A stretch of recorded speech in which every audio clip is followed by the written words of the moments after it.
Salut à vous, les amoureux et amoureuses de l'amour et pour la dernière fois de cette année, de Mariés au premier regard. Je suis super heureuse de vous accueillir dans ce dernier épisode, récap et analyse du 16e épisode de la saison 9 de Mariés au premier regard. On l'a fait, on a tenu bon jusqu'à la fin de la saison et pour ça, franchement, je suis super fière de nous.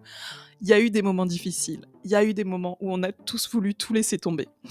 Mais on a réussi, on a fini et aujourd'hui, j'ai envie que cet épisode il soit joyeux parce que c'est bientôt l'été, parce qu'on a fini la saison de Mariés au premier regard, parce que Clémence et Malik sont encore ensemble et donc célébrons tout ça. J'ai quand même quelques petits commentaires négatifs à faire, mais je vais les faire dans la bonne humeur.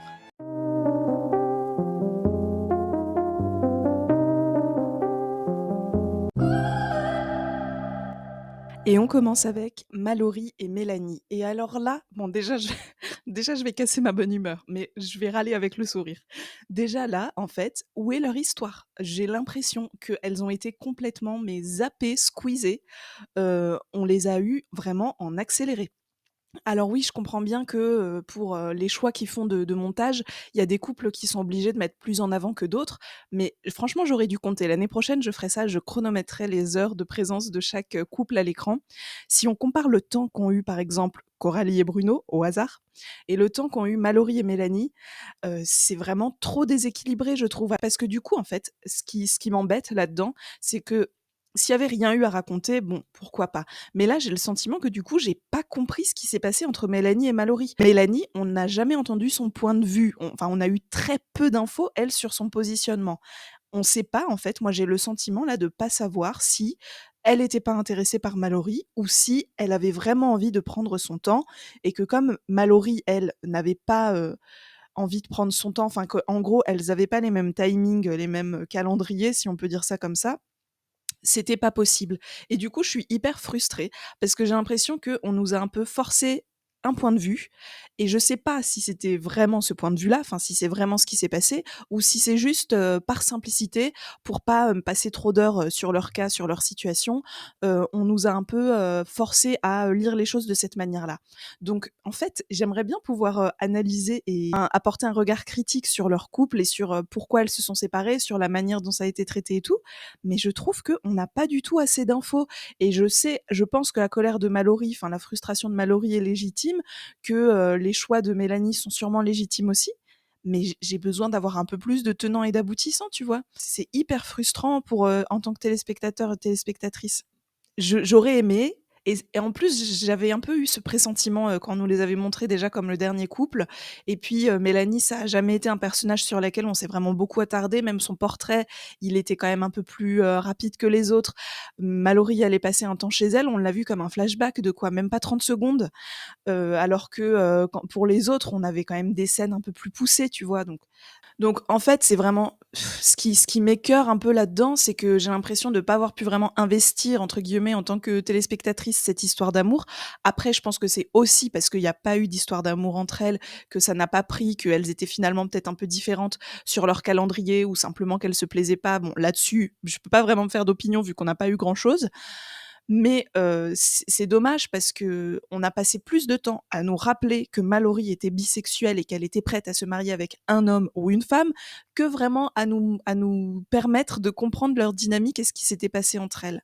Donc je souffle beaucoup, mais avec le sourire et je trouve ça, enfin ça ne fait que confirmer, ce que j'avais dit sur le fait que Mallory soit là pour un peu, genre, agiter le petit drapeau: «Coucou, on fait de la représentativité. Coucou, on met pas que des couples hétéros», mais qu'en fait, au fond, ils le bâclent complètement et puis, ils le font un peu par-dessus la jambe, quoi. Donc un peu déçue, mais quand même contente qu'on ait vu un couple de femmes lesbiennes. Ils ont toujours pas dit le mot, mais lesbiennes.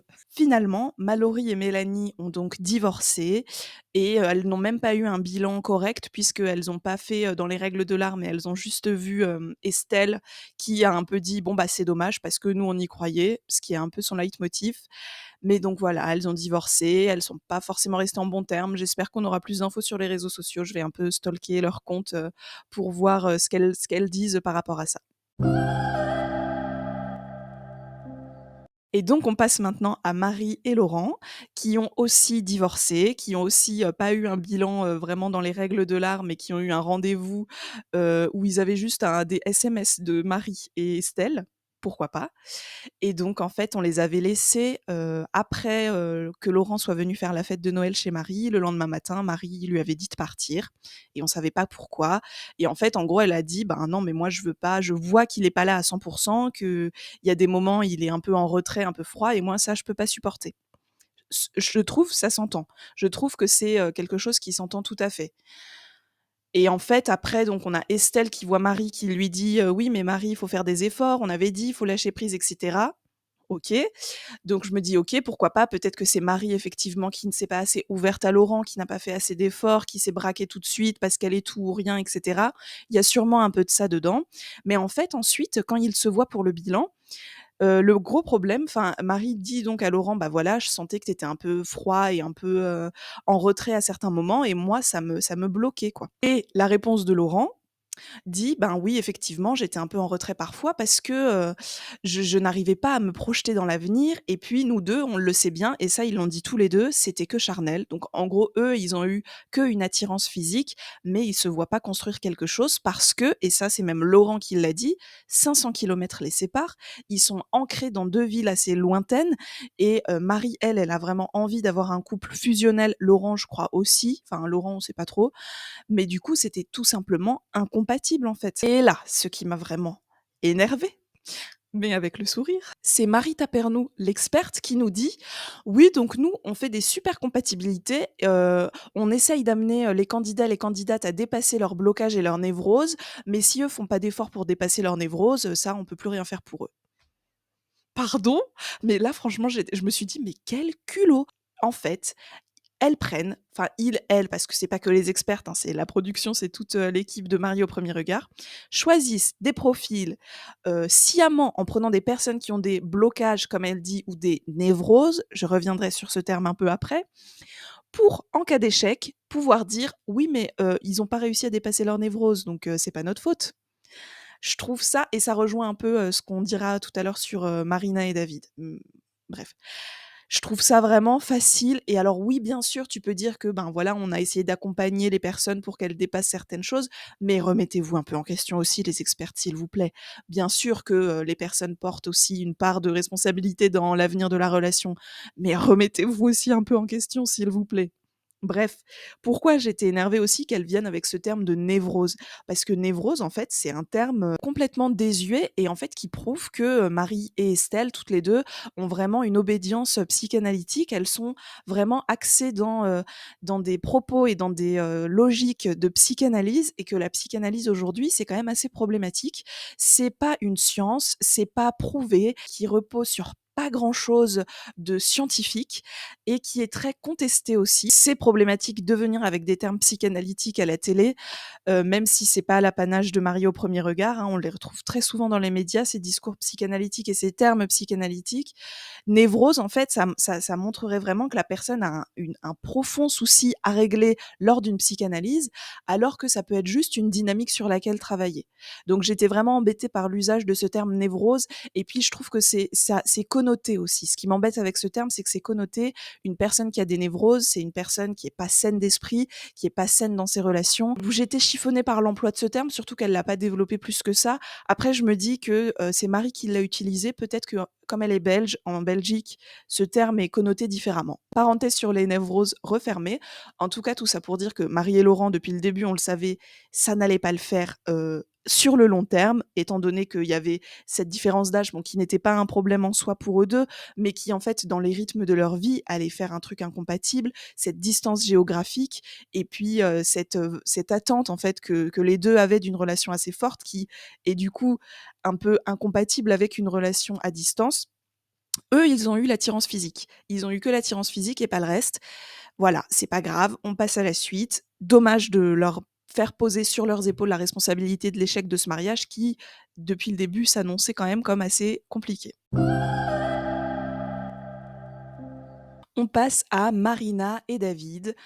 Et alors eux, au moins, je suis contente. Je vais commencer par le positif. Je suis contente parce qu'on a eu une vraie, situation de fin, un vrai bilan final, 1 mois après le mariage, où ils ont pu revenir sur certains points, où ils ont pu s'exprimer, où ils ont eu les 2 expertes face à eux. Au moins là-dessus, j'étais contente, j'étais satisfaite.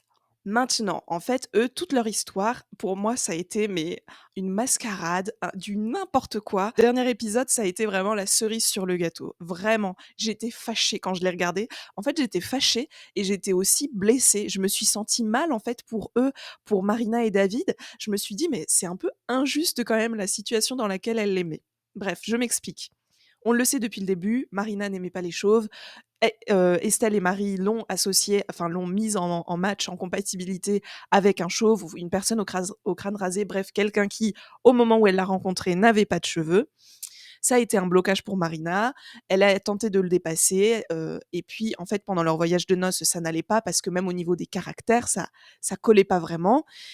La mère de Marina a décidé de tout reprendre en main, qu'ils se revoient en dehors peut-être du voyage de noces pour essayer de le faire dans un endroit plus, détendu.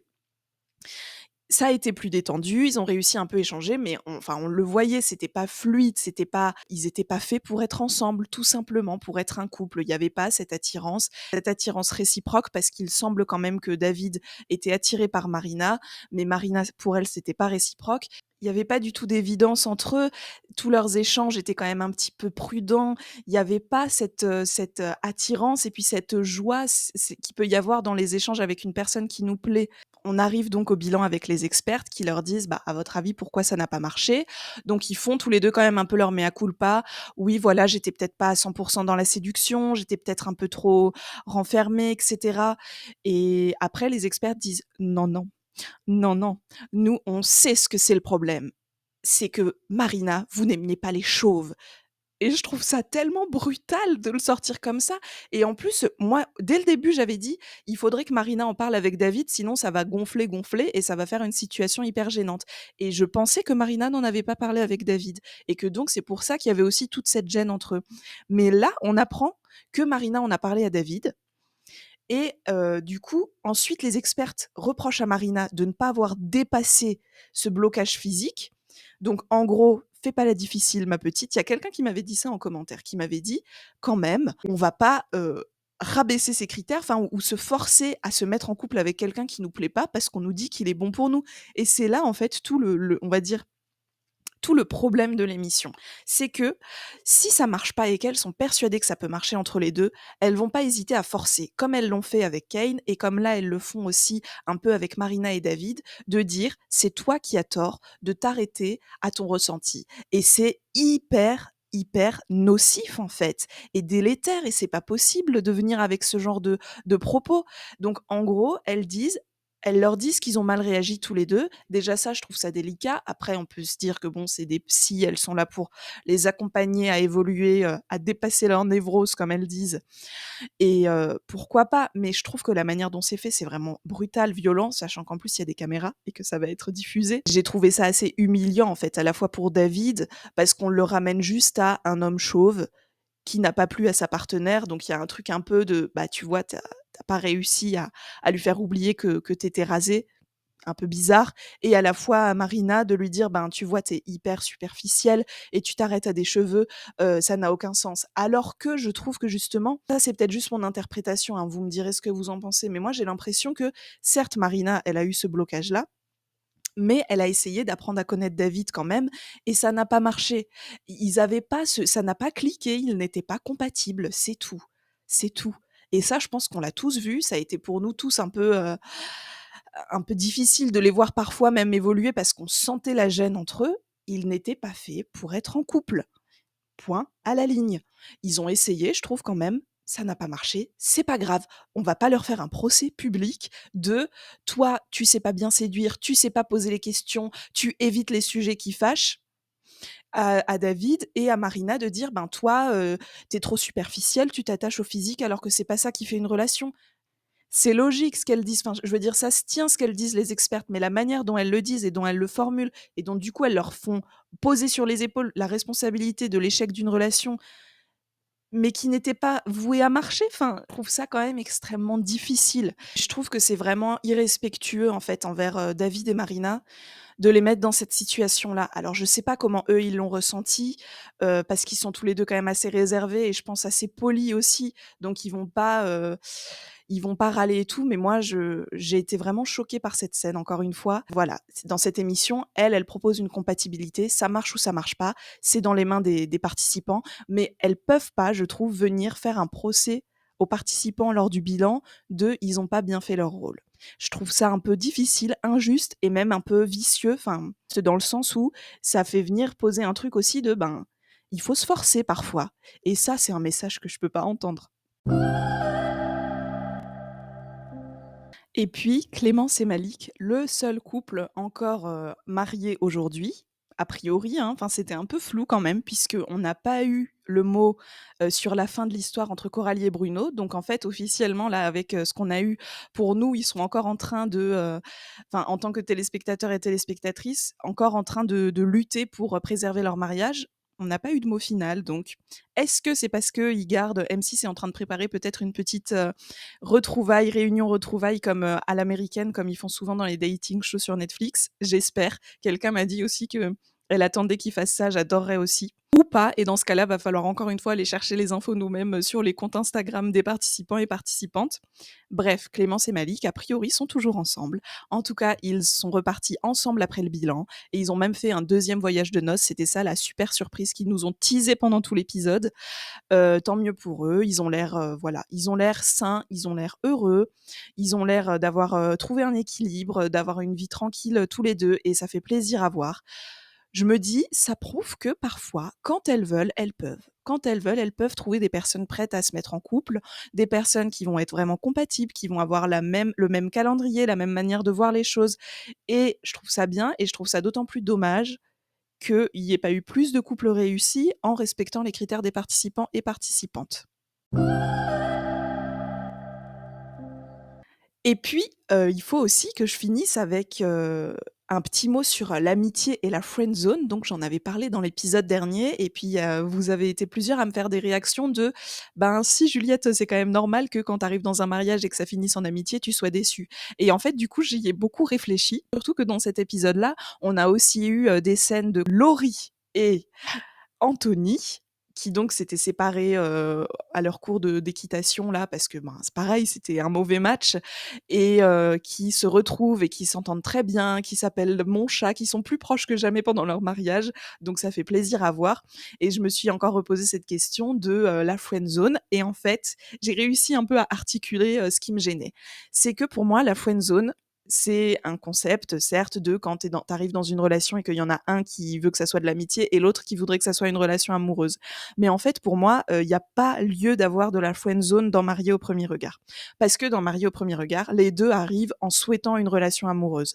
Donc ce qu'il peut y avoir par contre, c'est un manque d'attirance physique, un manque d'attirance tout court en fait, même de d'alchimie avec l'autre personne. On se correspond pas, un manque de correspondance, un manque de compatibilité parce que ça ne se chiffre pas encore une fois et peut c'est ça qu'il peut y avoir, mais c'est pas au niveau de l'intention de tu commences une relation et il y en a un qui veut juste que ça soit de l'amitié et l'autre de l'amour. Ça va plus se passer dans tu commences la relation, tu essayes de voir où ça te mène et tu as envie que ça aille vers l'amour, mais tu sens bien que la personne en face de toi n'est pas la personne qui te correspondrait pour une relation amoureuse. Du coup, c'est là que intervient la déception, mais je pense pas qu'on puisse appeler ça de la friend zone. Parce que si tu arrives dans le mariage et que tu te dis: «Je veux me faire un ami», c'est vrai que là, c'est un peu bizarre, enfin, c'est qu'il y a eu un souci au casting. Donc en gros, je trouve que friend zone, c'est un terme qui est pas pertinent dans Marié au premier regard. On devrait plutôt dire: «Il y a pas eu d'attirance» ou «Elles n'arrivent pas à lancer la séduction» ou «Elles ont peut-être besoin de plus de temps et là, ça ne prend pas tout de suite». Elles n'arrivent pas à se rencontrer sur leur point de compatibilité ou enfin des formulations comme ça. Mais je pense vraiment que le terme de friend zone, il est pas du tout adapté à Marié au premier regard parce qu'en théorie, tu viens pour être dans une relation amoureuse. Bref, merci de m'avoir, poussée à réfléchir un peu plus sur, ma position là-dessus et du coup, moi, je trouve que Anthony et Laurie, ben, ils le formulent assez bien. Maintenant, ils sont devenus amis parce qu'ils ont quand même vécu une expérience assez folle ensemble, surtout que eux, ils ont eu des hauts et enfin et surtout des bas assez intenses et c'est bien qu'ils arrivent à en rigoler et à en sourire. J'ai l'impression que Laurie, ça lui a fait un peu, du coup, ce truc de électrochoc, comme disait, Marie, que ça peut faire de, ben, elle s'est vue à l'écran avec son père et elle s'est dit: «Aïe, c'est difficile». Elle s'est vue dans la voiture après le mariage. Je pense qu'elle a vu tout ça et que du coup ça l'a amenée à se remettre un peu en question. Elle dit qu'elle commence à travailler sur elle, sur la gestion de ses émotions et tout, donc je trouve ça assez positif. Je pense qu'il y a un coup aussi, un truc un peu de à mon avis, elle s'en est pris beaucoup sur les réseaux sociaux et c'est une manière pour M6 un peu de lui dire: «Bah, attends, tiens, on va te faire un peu, une petite rédemption pour que peut-être les gens se calment, j'espère que ça va marcher et puis pour, cette question de l'amitié, on a aussi, Jennifer et Sophie qui sont devenues super proches et je trouve ça chouette et j'aime bien qu'on mette en avant ce genre de relation, mais là, j'ai un peu le goût amer de ils le mettent en avant pour se rattraper, de les avoir toutes les 2 mis en couple avec des personnes qui n'étaient pas faites pour elles et qui leur ont fait plus de mal qu'autre chose finalement. Donc je suis un peu mitigée comme ils instrumentalisent l'amitié en fait. Je trouve l'amitié importante, mais bien sûr quand tu viens dans Mariés au premier regard, en premier lieu, c'est parce que tu as envie d'être en couple avec quelqu'un et c'est un peu ce que te vend aussi le programme, ce que te vend l'expérience, l'émission et que du coup de dire un peu: «Bah tiens, ah l'autre consolation, amitié», je trouve que c'est un peu pour de la part de la production d'instrumentaliser le truc. Pour les débriefs de télé-réalité, de dating show amoureux, on se retrouvera, à la fin de l'été, enfin à la fin, du mois d'août, je sais pas, il y a la date de début n'est pas encore, publiée pour, L'amour est dans le pré saison 20 et pour aussi, La villa des cœurs brisés. Je vais être chargée, à l'automne et en attendant, je vais continuer à sortir des vidéos sur, les analyses de relations amoureuses à la télé, donc restez à l'affût, n'hésitez pas à vous abonner si c'est pas encore le cas et puis sinon, je vais aussi vous proposer de télécharger un petit cahier de jeux, et de tests sur, les dating shows. Voilà, mon sujet phare et donc n'hésitez pas à vous abonner à la newsletter pour pouvoir, avoir accès à ce cahier de jeux que vous pouvez soit utiliser en version numérique, soit imprimer. Et puis, j'espère que ça vous occupera un peu comme ça pendant les vacances et je voulais encore vous remercier parce que ça me booste à fond, en fait, de pouvoir partager mes analyses avec vous et de pas juste être seule en colère devant ma télé, mais de pouvoir aussi échanger avec vous en commentaire. C'est un réel plaisir. Et puis, avant de, mettre un point final à cette saison 9 de Mariés au premier regard, je voulais vous proposer qu'on se fasse un petit best-of des meilleurs moments de la saison. Vraiment les meilleurs moments, quoi, pas les moments, les plus rageants ou les meilleurs moments qu'on vraiment dont on se souviendra, qui font que l'année prochaine, on aura peut-être quand même envie de regarder la saison 10. Donc n'hésitez pas à me partager vos meilleurs moments de la saison en commentaire. Je commence. Pour moi, je pense que le moment que j'ai vraiment adoré dans cette saison, c'est, la conversation entre Sophie et Guillaume où Sophie lui dit: «Je suis en colère» et où elle lui dit extrêmement intelligemment tout ce qu'elle lui reproche et où du coup, ils peuvent échanger à ce propos et voir que, ben, vraiment, il faut que ça s'arrête maintenant. J'ai adoré cette conversation et je crois que j'ai beaucoup aimé aussi le couple Anthony et Laurie. Il y a eu des hauts et des bas, mais franchement, ils ont quand même été mémorables et j'aime bien surtout parce qu'on a eu un peu la closure, enfin le point final de leur histoire. J'aime bien l'évolution qu'ils ont eue. Je trouve qu'ils ont, vraiment la meilleure évolution de couple de la saison. Le moment où la mère de Marina décide de reprendre les choses en main, ça a été un de mes moments phares de la saison. Après, je sais toujours pas si c'est pas un peu manipulateur quand même comme move de la part de sa mère ou si c'est juste parce qu'elle est très proche de sa fille et qu'elle sait qu'il faut qu'elle le fasse pour sa fille, je sais pas trop.